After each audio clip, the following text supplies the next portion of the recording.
Le communiqué officiel de la présidence ressemble à une mesure de rétorsion, une mesure radicale qui intervient 2 jours après la suppression du compte du président nigérien Muhammadu Buhari. L'interdiction de Twitter a été rapidement dénoncée par l'opposition, des groupes de défense des droits humains et les leaders de l'opinion nigériane. La décision du gouvernement n'est pas aussi appréciée au sein de la population.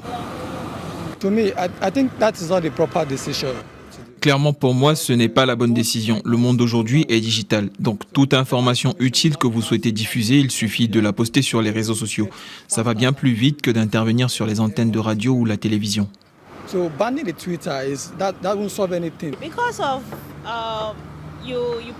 Parce que vous avez tweeté quelque chose qui enfreint les règles de la plateforme, vous décidez de suspendre Twitter. Ce n'est pas faisable, c'est injuste. Vous nous coupez du reste des réseaux sociaux. C'est décevant pour le gouvernement de prendre cette décision unilatérale.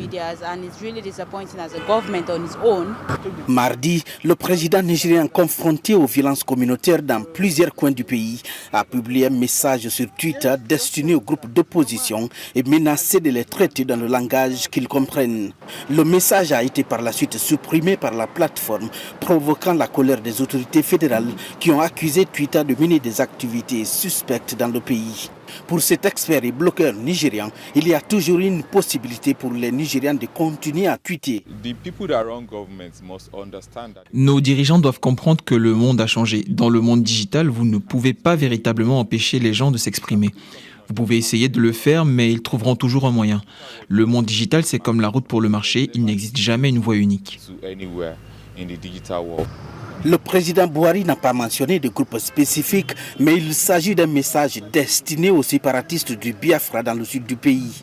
Une région devenue la nouvelle zone de tension suite aux multiples attaques contre les forces de sécurité et la destruction des biens publics. Twitter a réagi à la suspension de ses activités au Nigeria, affirmant que la décision serait minutieusement étudiée.